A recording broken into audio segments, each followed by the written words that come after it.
This is a course about programming paradigms. So I said last time that computer programming is easy as long as you're writing small programs. When you're writing large programs, you need something to help you organize how you think about it so that you don't have to sort of think about every aspect of the program at once. And there are a bunch of different strategies that people have come up with for that.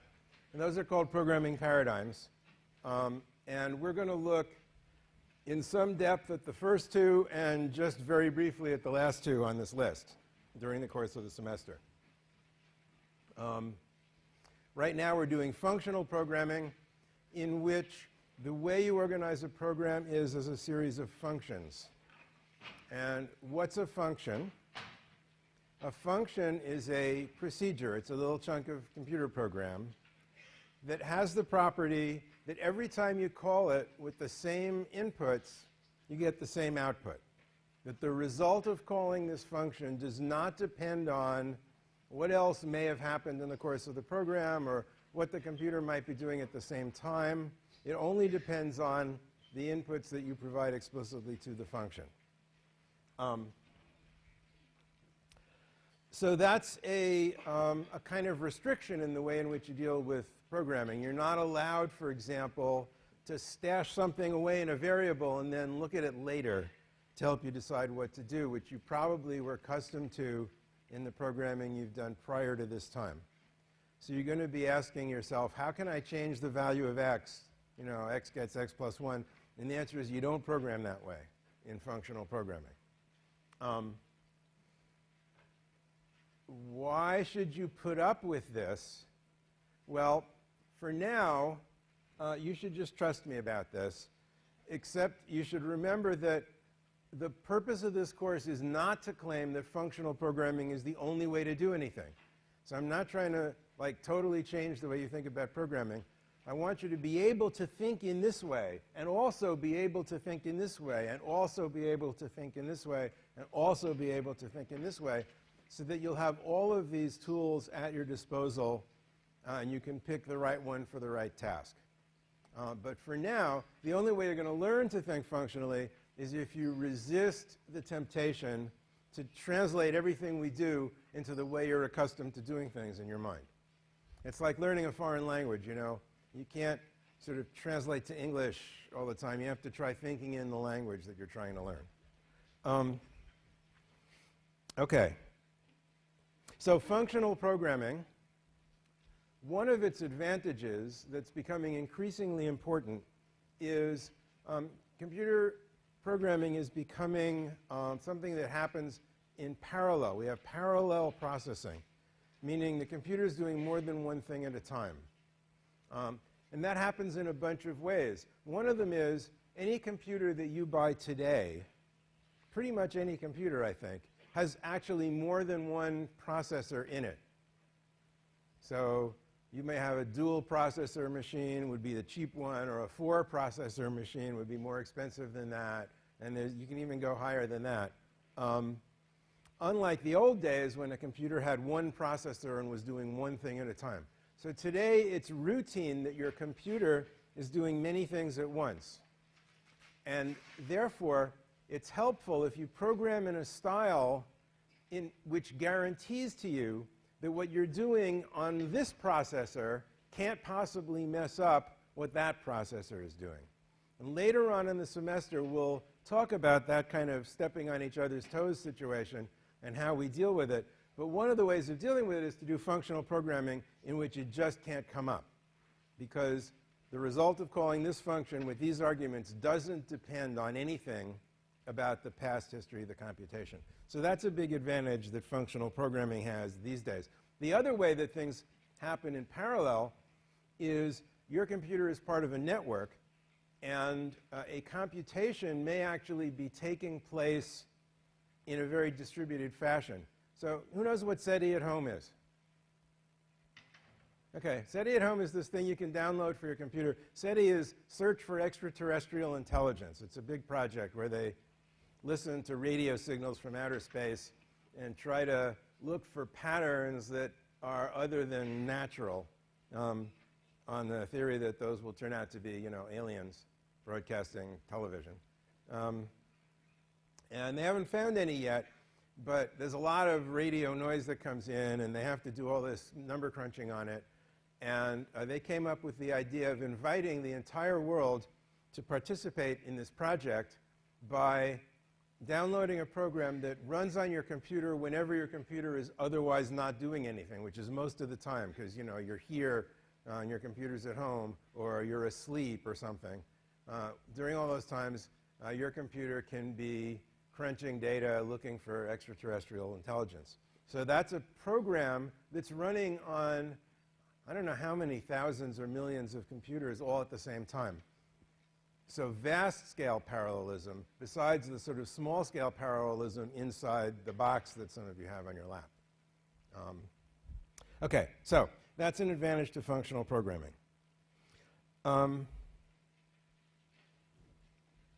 on this board here is the abstraction hierarchy. I mentioned the word abstraction last time, and this is a sketchy picture of levels of abstraction. So if you think about sort of what's really going on, you have to think at a very low level. It turns out you can't understand how a transistor works really without talking about quantum physics. Okay? But you don't want to be thinking about quantum physics when you're writing a program, and so we build layers of abstraction up along the way. So you write your program in a high-level language, like Scheme, and that high-level language, high level and low level isn't an insult. It's just where they are in this abstraction hierarchy. The high-level language is one that protects you from having to think about how your particular computer works. So, for example, exactly how are numbers represented in your computer? If you have to think about that, you're using a low-level language.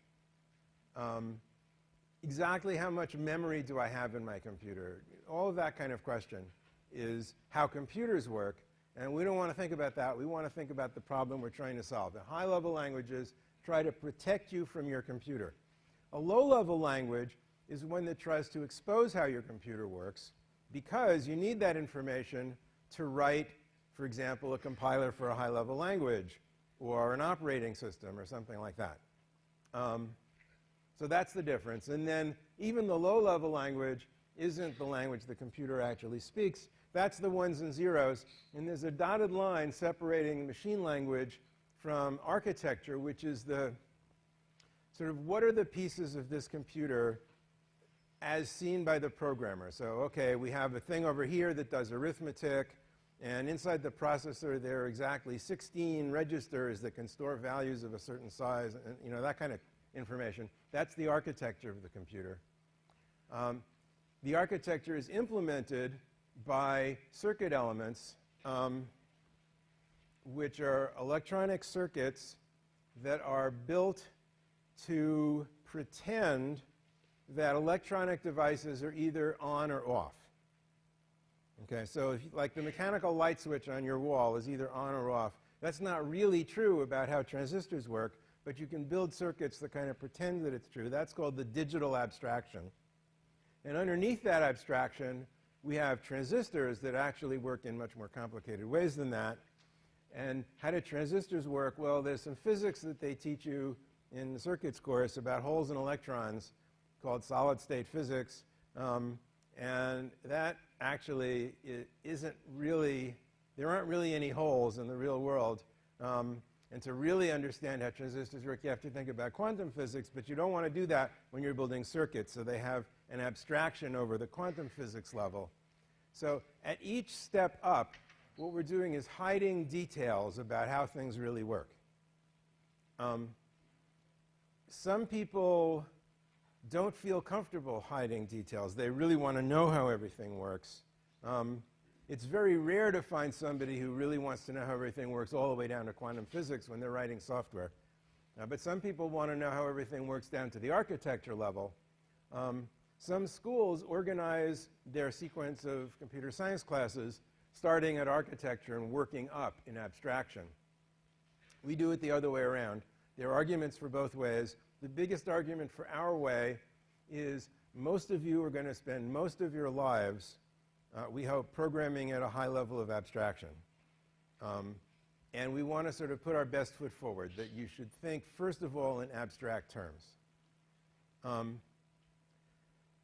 Getting from the sort of big highfalutin talk to down-to-earth talk, one of the things that means is in this course, we are not going to put a lot of emphasis most of the time on checking for errors.